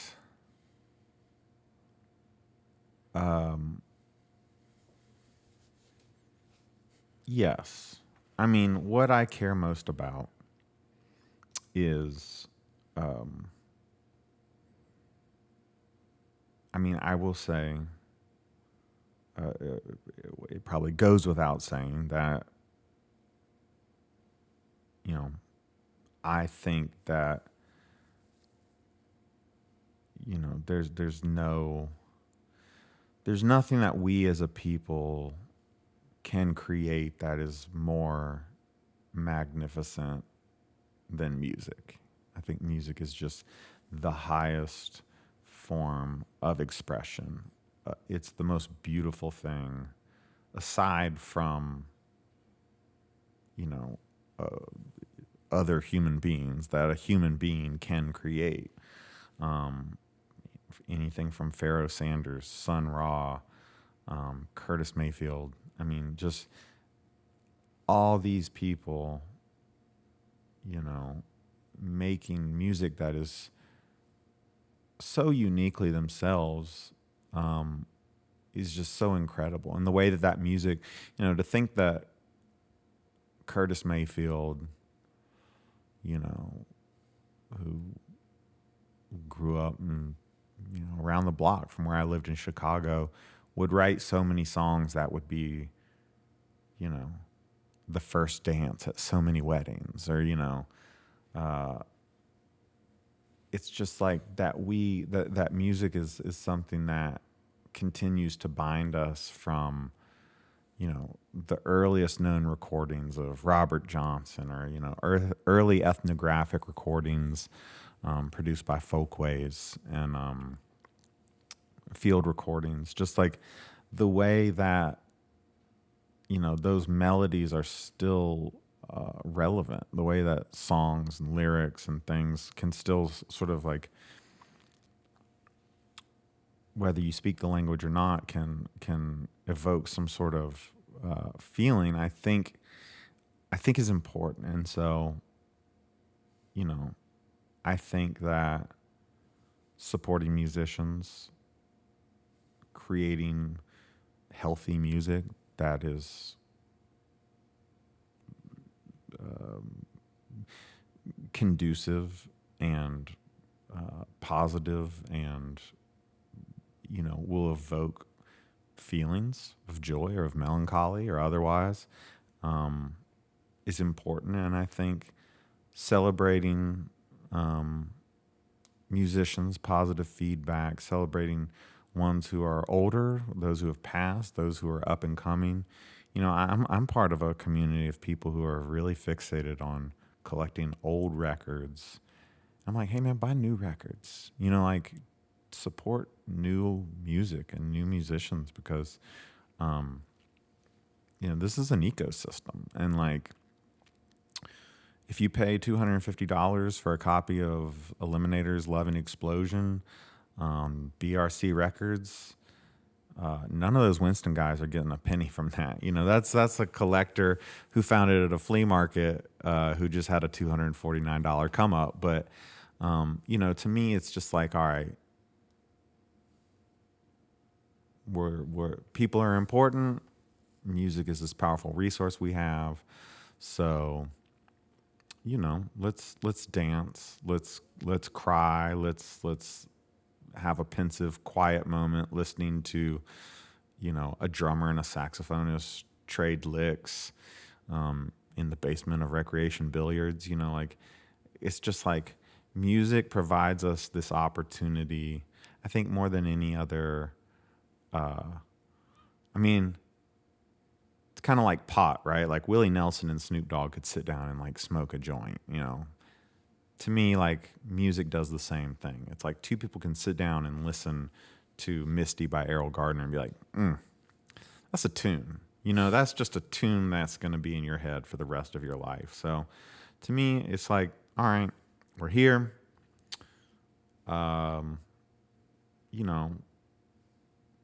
Music is the weapon. Music is the medicine. Like, how can we use it to further our our pursuits that'll make the world a better place, and to repel evil. I think it's important to have a social consciousness, to vote, to be a good citizen. But for me, it's like nothing is more compelling. Nothing will drive people to be more compassionate than music. So like, get it out there, be an advocate, be a participant, be a conduit. If you can't play music, go to a show, spend money at a venue, buy merchandise, just like keep this creative economy alive, because ultimately I think it's what will save us, from depression, isolation, rebel music. Bob Marley, I mean, he did so much to sort of, kind of straighten out a really depressed economy and a really kind of wrought political system in Jamaica. Fela Kuti did so much to highlight the injustices and financial inequity in Nigeria. There's so many of these people, these just like leaders who were musicians, who used music to, convey a really like important message. There's Curtis Mayfield songs that sound like he's reading a pamphlet, but it's so beautiful, that the way he breaks down, the effect that poverty was having in, his Chicago at that time, that, I just really feel like, oh man, music is, that's what helps the medicine go down. The medicine of that chaos that is life. It's like music is the sort of soundtrack to that chaos that makes you be like, oh, okay, like I'm in a car that's flipping right now down the side of a ravine, but Miles Davis Kind of Blue is really just kind of making it all not matter to me right now. And I mean, that's the thing, is that like, even if it's a song about love, even if it's a song about just like a simple human sentiment, somebody might just put it in a way that like that just reverberates with me so purely. I have to give a shout out. There was this, I had COVID and I watched a series on Hulu called Letterkenny, and then a series called Shoresy. And they're both Canadian situation comedies, totally amazing. And several really great moments of musical synchronizations where just song was used to great effect.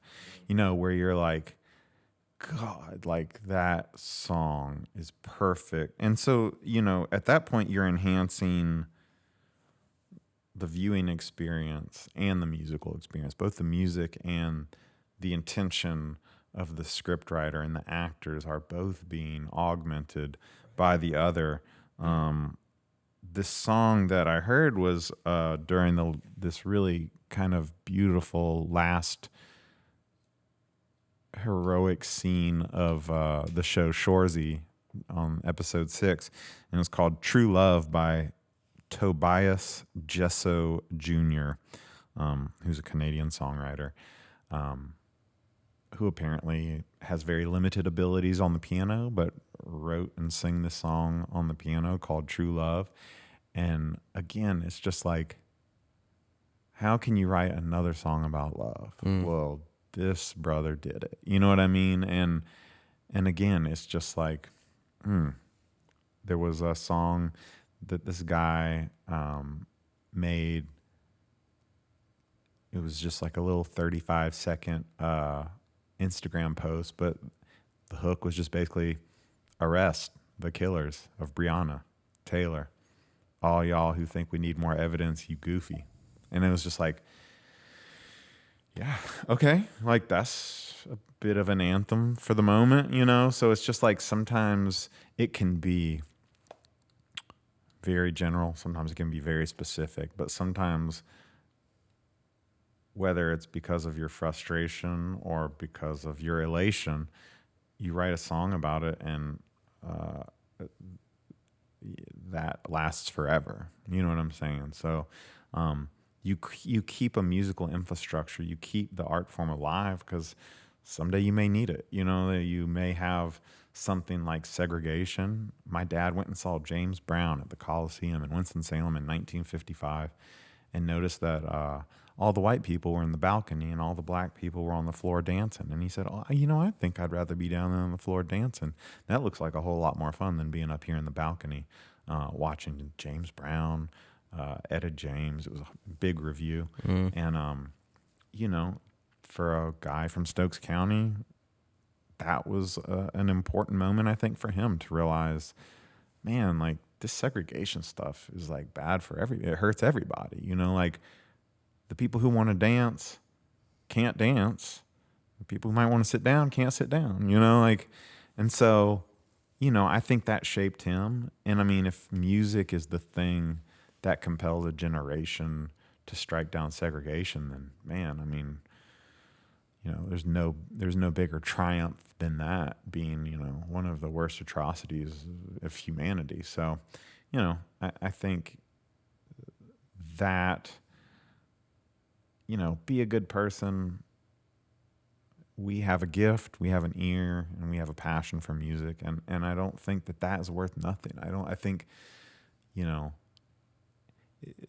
we're not in the Sex Pistols, you know, we're not anarchists. We're not people who like believe in nothing and are just like, you know, junkies with a guitar habit. It's like, you know, right. Music can be really powerful. And I think that,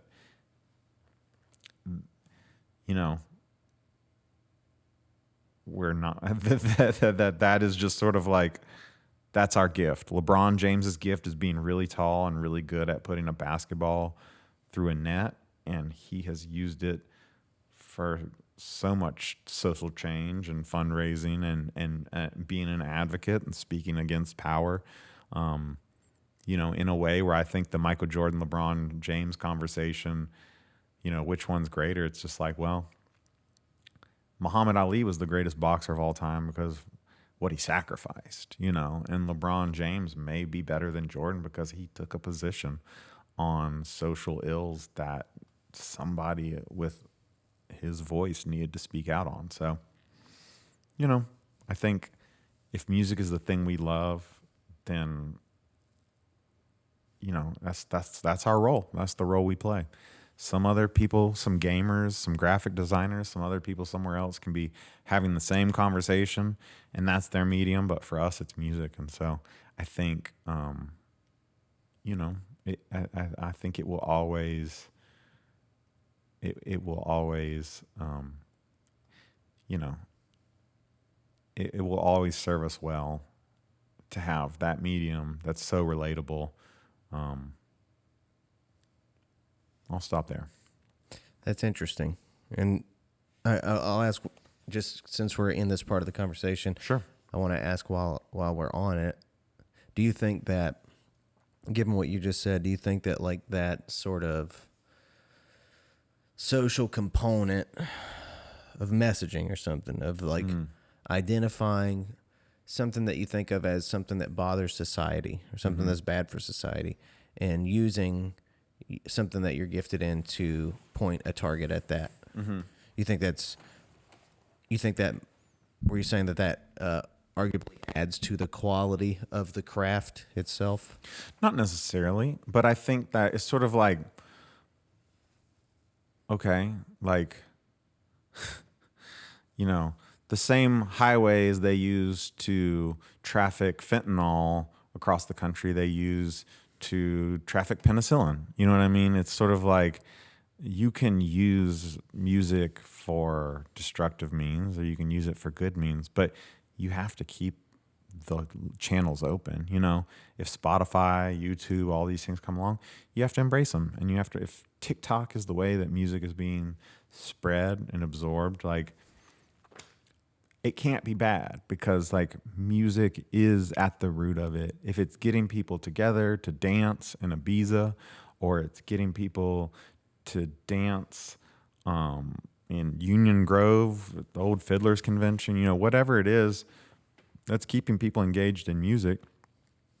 If it's hip hop taking an old Syl Johnson song and looping it up and rapping over it, it's making me as interested in Syl Johnson as it is making me interested in EPMD. So like, you can't, you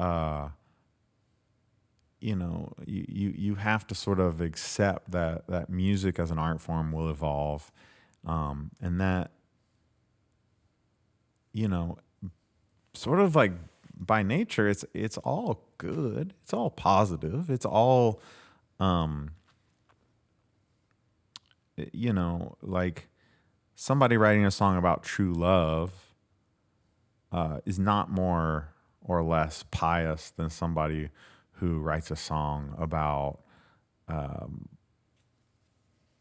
genocide or political corruption or anything like that. Everybody is playing a part.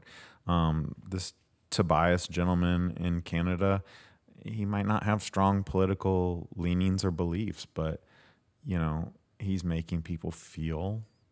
I mean, the song made me feel like deeply an appreciation for love, you know, just as the gentleman who did the Breonna Taylor song made that issue seem very stark and simple and sort of like black and white, where it's just like, oh yeah, like, you know, what's the holdup here? Like, it feels like we have all the information, and the fact that there's no verdict or action or, you know, litigation forthcoming seems really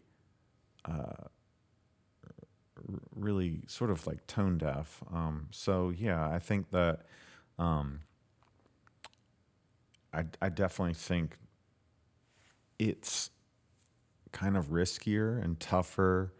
You know, I know a lot of Rage Against the Machine fans have been really upset about Tom Morello and Zach De La Rocha's leftist positions on a number of topics, but hey man, like, that's their music, you know, that's their platform.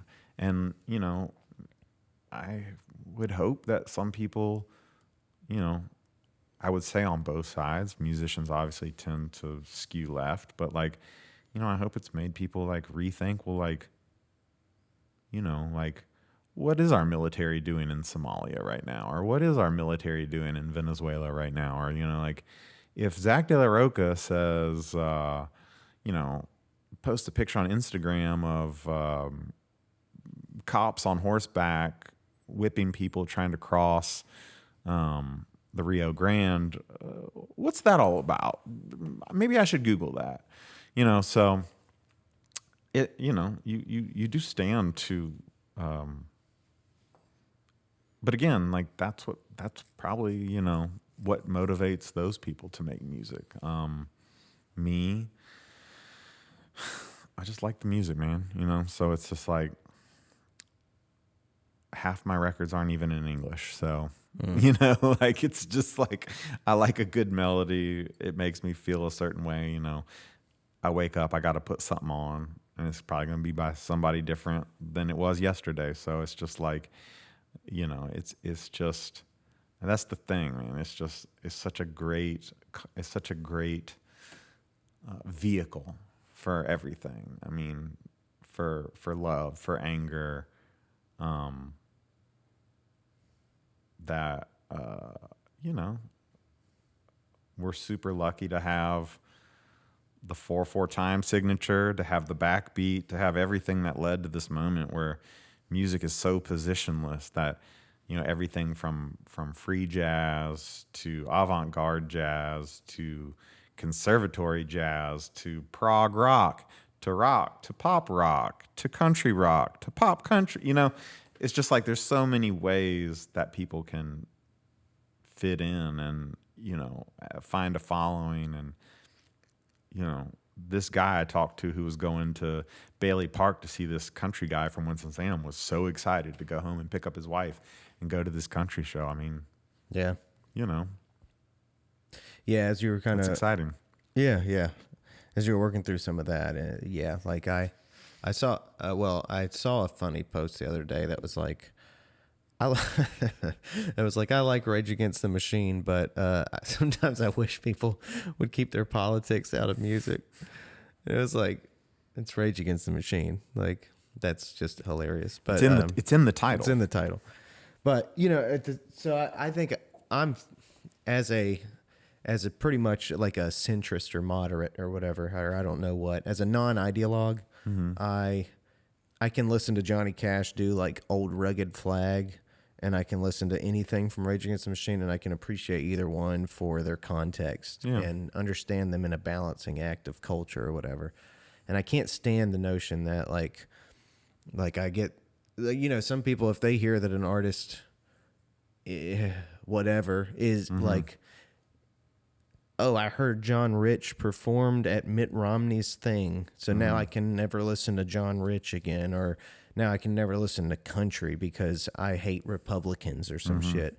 Or people who, my buddy Tucker told me about this guy who had an interaction with him that was like, Tyler Childers is a Democrat. And I'm just like, yeah, I can't stand shit like that where people, what they look for is within the arts. Like, I want to make sure the artists I support have the same political ideology as me. I think that's the opposite of what you and I are talking about appreciating art for, which is this sort of transcendent, like not confined by the superficialities of the silly shit that we interact with on a day-to-day basis. It's like something it can be bigger than that.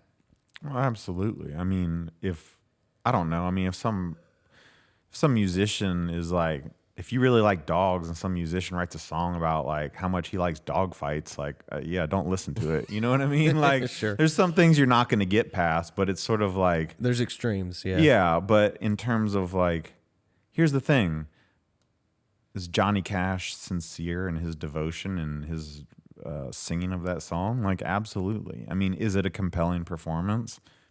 By all means. So, to me, it's like, what is the quality of music? What is the sincerity? I've heard some gospel music that is so beautiful. It's so almost crude, where you're like, this guy can't sing, but he is the greatest singer I've ever heard, because the words that he is saying, he believes so powerfully that he is going to go to heaven and live out this miraculous afterlife with, all his ancestors in this way where you're like, bro, like, go off. Like, I want that for you. You know what I mean? Like, I don't know that,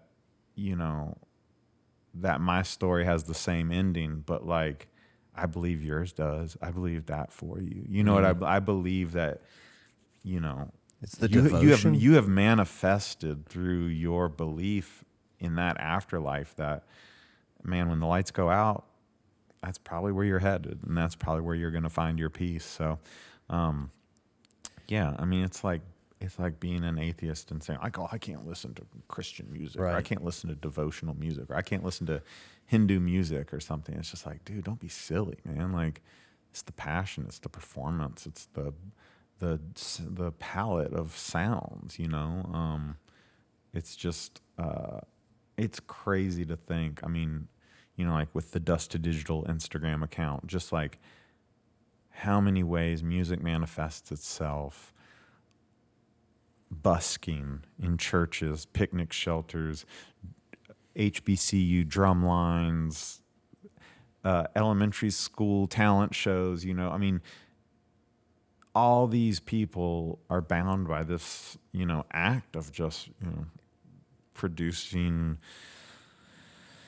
sonic, acoustic, occasionally melodic expressions with their body or with bones or devices or stringed instruments. And I mean, it's just it's damn near alchemy, you know. I mean, but it's like I said, it's you got medicine, that's cool, that keeps people alive. You got people can do backflips and cartwheels, that's pretty amazing. You can do that with your body. People can break boards, do jump kicks, I like all that.